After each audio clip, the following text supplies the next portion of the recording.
China just developed a missile that can take out American carriers from 2,500 miles away in just under 12 minutes.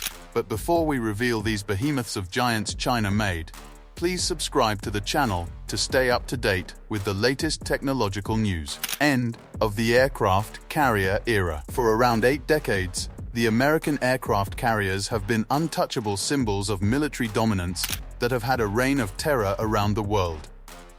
These nuclear-powered floating cities can carry 75-plus aircraft and 5,000-plus personnel. Project power anywhere on Earth within days. The US operates 11 supercarriers, which is more than the rest of the world combined. What's amazing is that these have been the backbone of American force projections since World War II, when they surprised everyone.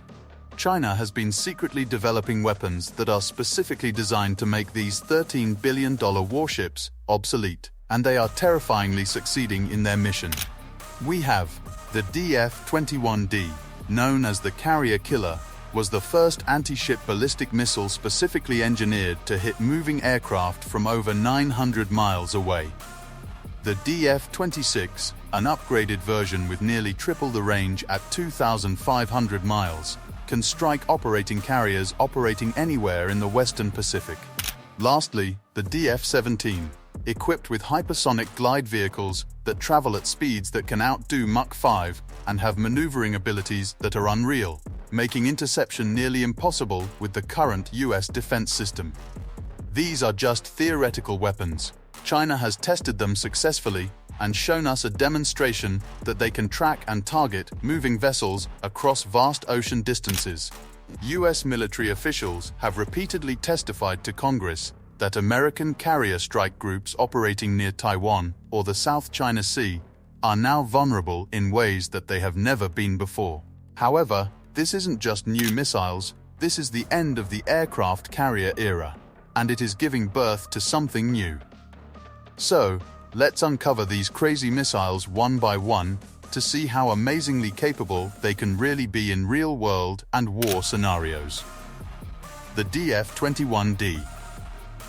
Starting with DF-21D, China started developing this missile in the early 2000s. By 2010, US intelligence confirmed that it had reached operational capabilities. What does D mean? This variant is crucial because the base DF-21 is a land attack ballistic missile, and the D variant is specifically designed for anti-ship warfare, requiring entirely different guiding system sensors and even maneuvering capabilities. The DF-21D works using a complex kill chain. They have Chinese satellites that detect the carrier strike group's location, and then there is a long-term maritime patrol aircraft or drones refining that targeting area. Then the shore-based radar installation tracks the group's movement. All this information is fed into the missile in real time, making it a guided missile. Then the missile launches from a mobile truck that is mounted deep inside China's territory, making preemptive strikes nearly impossible for the enemy. It can go up into space on a ballistic trajectory, reaching altitudes over 100 miles in the sky. During the mid-course phase, it even receives updated targeting data using a data link as the carrier continues moving forward. Then comes the scariest part, which is the terminal phase. The warhead then separates, activating its own active radar seeker, and begins maneuvering at hypersonic speed over Mach 10 during its attack phase. It can also adjust its trajectory to compensate for the carrier's evasive techniques. The kinetic energy alone from the multi-ton warhead hitting at that speed would be devastating even without any explosive payload. US Navy officials initially dismissed the whole idea of the DF-21D as some overhyped Chinese propaganda, but by 2015, Admiral Harry Harris, then commander of the US Pacific Command, testified that the missile posed a serious threat to carrier operations. By 2018, the Pentagon even confirmed China had deployed operational DF-21D batteries and now conducted successful tests against a moving sea target, which is now terrifying the world. For the first time since World War II, US carriers can be destroyed operating hundreds of miles from the enemy's shores. The 900-mile range of the DF-21D pushes carriers beyond the effective strike range of most of the aircraft, limiting their ability to project power over Taiwan or any other islands in the South China Sea. The DF-26. If you thought the craziness stopped here, you would be dead wrong. If the DF-21D worries Pentagon planners, the DF-26 terrifies them to the core. This missile has a range of 25,000 whopping miles, and it can hit targets that are operating from Guam, which is the primary US military hub in the Western Pacific. This changes the strategic play for any Taiwan-based conflict because things are not different. The DF-26 entered service around 2016 and has been deployed in substantial numbers across many brigades in China's rocket force. Unlike the DF-21D, which is purely an anti-ship, the DF-26 is a multi-purpose one. Firstly, it can destroy airships in the sky, but the thing that makes it terrifying is that it can also target land, and it's completely nuclear capable, adding another layer of strategic superiority. The missile uses similar guiding principles as the DF-21D, but has many enhanced capabilities. It even has a longer range, meaning it has more time for targeting updates during flight. The warhead is much bigger, delivering more explosive power and kinetic energy. Crucially, it creates a range of strategic dilemmas for the US planners. Let's take the hypotheticals. If there is some Taiwan drama, US carriers would need to operate close enough to provide air support, which is roughly 500 to 800 miles from the island. This puts them well within DF-26's range. But if the carrier retreats beyond DF-26's range to stay safe, they cannot effectively support operations near Taiwan. China has created a no-go zone for the US and won a place on the chessboard, spanning thousands of square miles of ocean. The US Indo-Pacific Command has acknowledged this problem publicly already. In 2021's testimony, Admiral Philip Davidson stated that China's anti-ship missiles have created an anti-access environment that severely constrains US naval operations in the Western Pacific. The DF-26 creates another challenge that makes defense even harder. It can be launched from deep inside China, and the missile takes approximately 10 to 15 minutes to reach maximum range targets, which is barely enough time to even react, let alone detect the launch. Every second of that timeline matters, and every second gives the defenders less room for error. DF-17. If the DF-21 and DF-26 were in the US defense plan, we'll tell you here what the DF-17 is capable of, but before we reveal this missile, please subscribe to the channel because things are about to get crazier. The DF-17 keeps the US defense planners awake at night because it's in a completely different category of threat that the US defense systems are fundamentally unsuited to counter. It was first publicly revealed during China's 2009 National Day Parade, which combines a medium-range ballistic missile booster with a hypersonic glide vehicle warhead. This design creates a weapon that behaves unlike anything the world has ever seen. Traditional ballistic missiles follow a predictable parabolic trajectory because they go up and they come down. While they're fast, their flight path can be calculated and intercepted. But the DF-17's hypersonic glide vehicles operate completely differently. After the booster separates, the HGV doesn't follow the ballistic arc.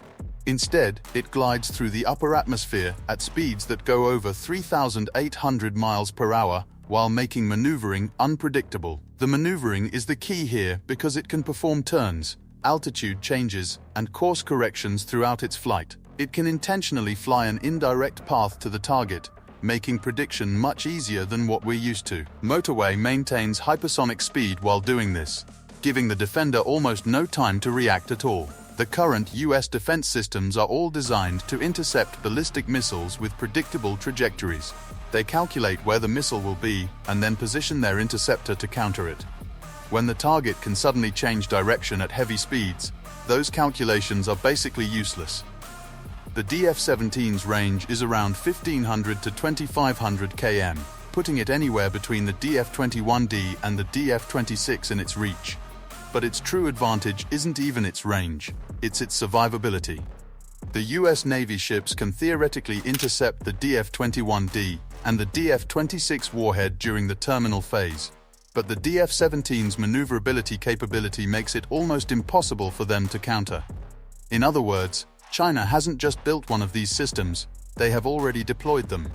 Multiple DF-17s are now active, and the intelligence assessments even give us the suggestion that China is producing them in quantity because they are planning for the future. They aren't treating it as a prototype, but rather treating the DF-17 as a mature, reliable weapon system that is far from experimental technology, just ready to go in the real world. So why are US defense systems falling apart? Is it their fault for being lazy, or is China just so far ahead? The US defense systems, the Aegis combat system, which is installed on US Navy destroyers and crews, is the primary defense system for carrier strike groups. It is a decent integrated system that combines radars, computers, and interceptor missiles that are designed to track and destroy any incoming threats against subsonic cruise missiles and conventional ballistic missiles. This system performs well, but against hypersonic maneuvering threats like China, there are many limitations. The SM-6 interceptor, which is Aegis's most capable anti-air missile, has a maximum speed around Mach 3.54. It can theoretically engage hypersonic targets that are traveling at Mach 5, but the engagement geometry becomes extremely challenging. If the hypersonic threat is traveling towards the ship, closing at high speed, and maneuvering laterally or with an unconventional engagement style, the SM-6 simply cannot catch it. Even if the interceptor reaches the right airspace, successfully hitting a maneuvering hypersonic vehicle is a completely different matter. Radar systems face similar challenges.